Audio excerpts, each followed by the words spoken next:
আল্লাহর নামগুলো ধরে যদি দোয়া করেন আল্লাহ ওই দোয়া ফিরায় দেয় না। সুবহানাল্লাহ বলেন। আপনি যদি দোয়ার মধ্যে বলেন ইয়া রহমান, সবাই বলেন ইয়া রহমান, ইয়া রহিম, ইয়া হাইয়্যু, ইয়া কাইয়্যুম, আল্লাহর চমৎকার নামগুলো ধরে ধরে যদি আল্লাহর কাছে ফরিয়াদ করেন, আল্লাহর নামগুলো ডাকেন, আপনার দোয়া মুহূর্তেই কবুল করবে কে? ও আমার গুনাহগার বান্দারা শোনো, জুলুম করেছো, ভুল করেছো, অন্যায় করেছো, আল্লাহর রহমত থেকে নিরাশ হয়ো না। আমরা বিশ্বাসীরা কঠিন কালে আল্লাহর রহমত থেকে নিরাশ হব না, ঠিক কিনা বলেন? আল্লাহর রহমত থেকে নিরাশ হবেন? ভুল করে ফেলছেন, আরে ভুল তো সবাই করে, পাপ হইছে, আরে পাপ তো সবার আছে, আপনারা সবাই পাপী, সবাই পাপী। যত পাপ হোক, ভুল হোক, অন্যায় হোক, অনুতপ্ত হয়ে তওবা করে ওযু করে জায়নামাজটা বিছিয়ে সেজদা দিয়ে চোখের পানি ছাড়েন। চোখের বেয়ে পড়া পানি আল্লাহর কাছে যে কত প্রিয়। অনুতপ্ত বান্দার চোখের পানির ফোঁটা তার চোখ বেয়ে, নাকের ডগা বেয়ে জমিনে ড্রপ করার আগেই আল্লাহর ওই বান্দার সব গুনাহ মাফ করে দেয়। বিষ্ণু ঈসা ইসলাম এভাবে আল্লাহর নামগুলো ধরে ধরে জিকির করতেন, আল্লাহর নাম জপতেন। তিনি বলতেন আসআলুকা বিকুল্লি ইসমিন হুয়া লাক, আল্লাহ তোমার যত নাম আছে সব নামের ওসিলায় তোমার কাছে ফরিয়াদ করি, সব নামের ওসিলায়। আনসালতাহু ফি কিতাবিক, যে নাম তুমি তোমার কিতাবে নাজিল করেছো। আও আল্লামতাহু আহাদাম মিন খালকিক, অথবা তোমার কোন সৃষ্টিকে তোমার নাম তুমি জানিয়েছো। আও ইস্তাসারতা বিহি ফি ইলমিল গায়বি ইনদাক, অথবা গায়েবের জ্ঞানে তুমি তোমার নিজের জন্য ওই নামগুলো সংরক্ষিত রেখে দিয়েছো। সব নামের ওসিলায় তোমার কাছে চাই। সুবহানাল্লাহ পড়েন। তার মানে আল্লাহ তোমার যে নামগুলো আমরা জানি এগুলার ওসিলায়ও চাই, যে নামগুলো আমরা জানি না সেগুলোর ওসিলায়ও চাই। আল্লাহর সব নাম আল্লাহ আমাদেরকে জানায় নাই, কিছু নাম জানিয়েছেন, কিছু নাম তিনি জানান নাই। সুবহানাল্লাহ বলেন। আল্লাহ তাআলা তার কিছু নাম কোরআনে উল্লেখ করেছেন, কিছু নাম স্পেশাল কিছু নবীদেরকে জানিয়েছেন, আর কাউকে জানান নাই। কিছু নাম তিনি কিয়ামতের দিন আমাদের সামনে প্রকাশ করবেন যে এটাও আমার একটা নাম, এটা তোমরা কেউ জানতা না। সুবহানাল্লাহ। সারপ্রাইজ হিসেবে আল্লাহ তাআলা রেখে দিয়েছেন, কেউ জানে না। কিয়ামতের দিন আল্লাহ তাআলা সেই নামগুলো জানাবেন। আর কিছু নাম আছে সেই নামগুলো আল্লাহ কোরআনেও বলে নাই, কোন নবীরেও জানায় নাই, কিয়ামতের দিনও সারপ্রাইজ হিসেবেও জানাবে না। ওই নামগুলো স্বয়ং খোদ আল্লাহ ছাড়া কেউ জানে না। এজন্য বিশ্বনবী দোয়ার সময় বলতেন, আল্লাহ তোমার যে নামগুলো জানি, যে নামগুলো জানি না, সব নামের বরকতে তোমার দরবারে চাই, সব নামের ওসিলায় তোমার কাছে ফরিয়াদ করি। সুবহানাল্লাহ বলেন। তিনি হলেন দয়াময়, তিনি হলেন মেহেরবান, তিনি হলেন the most gracious, the most merciful. তিনি দয়াময়, তিনি অতিশয় মেহেরবান। সুবহানাল্লাহ বলেন। তার দয়ার কোনো শেষ নাই, তার মায়ার কোনো শেষ নাই। আল্লাহ রহমানুন ফিদ দুনিয়া ওয়া রহিমুন ফিল আখিরাহ। এই দুনিয়ার জন্য আল্লাহ রহমান, দুনিয়াতে আল্লাহ সবাইরে দয়া করে, কাফিররাও করে, মুসলিমরাও করে। আর আখিরাতের জন্য তিনি রহিম, সেখানে কাফির মুশরিকদের জন্য আল্লাহর পক্ষ থেকে কোনো দয়া থাকবে না। চিল্লায় বলেন ঠিক কি না? এজন্য আল্লাহ বললেন আমার মৌলিক একটা নাম হলো রহমান। আল্লাহর পরে অন্য কোন নাম দিয়ে যদি তোমরা আমার নাম প্রকাশ করতে চাও, জপতে চাও, ডাকতে চাও, তোমরা রহমান নামে ডাকো। রব্বুল আলামিন ইরশাদ করেন কুলিদুল্লাহ আও ইদউর রহমান আইয়াম্মা তাদউ ফালাহুল আসমাউল হুসনা। আমাকে আল্লাহ নামে ডাকো কিংবা আমি আল্লাহকে রহমান নামে ডাকো, যে নামেই ডাকো না কেন আমার আছে অনেকগুলো সুন্দর সুন্দর নাম। যে নামেই ডাকো আমি শুনি, ডাকলেই আমি সাড়া দেই। সকালে ডাকলেও সাড়া দেই, দুপুরে ডাকলেও সাড়া দেই, মাঝ রাতেও যদি আমরা বিপদে পড়ি ডাকলে আমাদের ডাকে সাড়া দেয় কে? সবাই বলুন তো, সাড়া দেয় কে? আবার বিশ্বনবী যখন মক্কায় দাওয়াত দিচ্ছিলেন তিনি মাঝে মাঝে আল্লাহর নাম বলছিলেন, মাঝে মাঝে তিনি রহমান নাম বলছিলেন। যখন তিনি বললেন ওয়া ইযা কিলা লাহুমুসজুদু লিররহমানি ক্বালু ওয়া মার রহমান। বিশ্বনবী মক্কায় যখন মক্কার কাফিরদেরকে, কুরাইশদেরকে বলল তোমরা রহমানকে সিজদা দাও, রহমানের ইবাদত করো, রহমানের জন্য সিজদায় লুটিয়ে পড়ো। মক্কাবাসী বলে রহমান আবার কে? রহমান রে তো চিনি না। রহমান কে? আল্লাহ চিনি, রহমান চিনি না। মক্কাবাসী কি বলে? কারে চিনে? আল্লাহরে চিনে। কারে চিনে না? রহমান কে? তো চিনি না। রহমান আবার কোত্থেকে আসলো? কে Rahman? Who is this Rahman?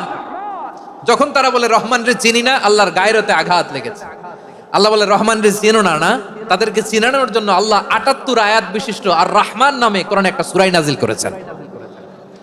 যখন মক্কার কুরাইশরা বলে আল্লাহ চিনি, রহমান চিনি না, আল্লাহ বলে রহমান রে চিনো না, তাহলে চিনে নাও। রহমান নামে তিনি ৭৮ আয়াত বিশিষ্ট কালামুল্লাহ মাজিদে একটা গোটা সূরাই নাজিল করে দিয়েছেন। তিনি নাজিল করলেন আর রহমানু আল্লামাল কুরআনা খালাকাল ইনসানা আল্লামাহুল বায়ান। দয়াময় রহমান শেখালেন কোরআন, বানালেন ইনসান, শেখালেন বায়ান। দয়াময় রহমান শেখালেন কোরআন, বানালেন ইনসান, শেখালেন বায়ান। দয়াময় রহমান শেখালেন কোরআন, বানালেন ইনসান, শেখালেন বায়ান। পড়েন আল্লাহু আকবার। আল্লাহ বলে রহমান কারে বলে চেনো না, শুনে নাও। ৭৮ আয়াত বিশিষ্ট গোটা একটা সূরাই নাজিল করে দিলাম, সূরাত আর রহমান। আর রহমান তিনি দয়ালু, আল্লামাল কোরআন, তিনি মানুষকে কোরআন শিখিয়েছেন। খালাকাল ইনসান, মানুষ বানিয়েছেন। আল্লামাহুল বায়ান, মানুষকে কথা বলা বর্ণনা করা শিখিয়েছেন। পড়েন সুবহানাল্লাহ। গোটা একটা সূরাই নাজিল করেছেন, সূরাত আর রহমান। আমার বারোখালীর ভাইরা, তার নাম হচ্ছে আর রহমান আর রাহিম, মানে দয়াময়, মেহেরবান। তার দয়া যে কত বেশি আপনি কল্পনাও করতে পারবেন না, আপনি কল্পনাতেও আনতে পারবেন না তার দয়া কত বেশি। বিষ্ণু ইসলাম ফরমান, লাম্মা কাদাল্লাহুল খালকা কাতাবা ইনদাহু ফাওকা আরশিহি। আল্লাহ যখন মহাবিশ্বের সব সৃষ্টি করে সারলেন, তিনি আরশের উপরে লিখলেন সাবাকাত রাহমাতি গাদাবি, সাবাকাত রাহমাতি গাদাবি। কোথায় লিখছে? আরশের উপরে। আওয়াজ করে বলেন তো কোথায় লিখেছে? আরশের উপরে আল্লাহ লিখলেন সাবাকাত রাহমাতি গাদাবি। এর মানে হলো আমার দয়ার কাছে, আমার ভালোবাসার কাছে আমার ক্রোধ পরাজয় বরণ করেছে। আমার দয়ার কাছে আমার রাগ কিংবা ক্রোধ পরাজয় বরণ করেছে। মানে আমি আল্লাহর দয়া আছে, আবার আমি আল্লাহর ক্রোধ বা রাগ আছে, কিন্তু আমি আল্লাহর রাগের চেয়ে দয়া বেশি। আওয়াজ করে বলেন, আল্লাহর রাগ বেশি না দয়া বেশি? আল্লাহর যদি রাগ থাকতো আমরা বাঁচতে পারতাম? যে পরিমাণে আকাম কুকাম আমরা করি, অপকর্ম করি, অন্যায় করি, জুলুম করে জুলুমের আড্ডাখানা বানিয়ে রেখেছি গোটা দুনিয়াকে, আল্লাহ যদি মুহূর্তে মুহূর্তে রেগে যেতেন আমরা বাঁচতে পারতাম? মহাবিশ্ব সৃষ্টির পরেই তিনি আরশের উপরে লিখেছেন সাবাকাত রাহমাতি গাদাবি, মানে আমি আমার দয়ার কাছে আমি আল্লাহর ক্রোধ, রাগ, ক্ষোভ এটা পরাজিত হয়েছে। সুবহানাল্লাহ বলেন। আবার বিষ্ণু বললেন জাআলাল্লাহুর রাহমাতা মিয়াতা জুজ, আল্লাহ দয়ার ভালোবাসাকে 100 টুকরা করলেন। 99 টুকরা দয়া মায়া ভালোবাসা আল্লাহ নিজের কাছে রেখে দিলেন, আর 1 টুকরা দয়া মায়া ভালোবাসা আল্লাহ গোটা বিশ্বের সবার মাঝে ঢেলে দিলেন। দয়া মায়া ভালোবাসা 100 টুকরা করে আল্লাহ নিজের কাছে রাখছেন কয় টুকরা? সবাই বলেন 99 টুকরা। আর গোটা বিশ্বের সবার মাঝে ভাগ করে দিয়েছেন কয় টুকরা? এবার এই 1 টুকরার নমুনা দেখেন তো পৃথিবীতে। স্বামী স্ত্রীর জন্য কত ভালোবাসা, বন্ধু বন্ধুর জন্য কত ভালোবাসা, গার্লফ্রেন্ড বয়ফ্রেন্ডের জন্য গলায় ফাঁস লাগে, আছে না নাই?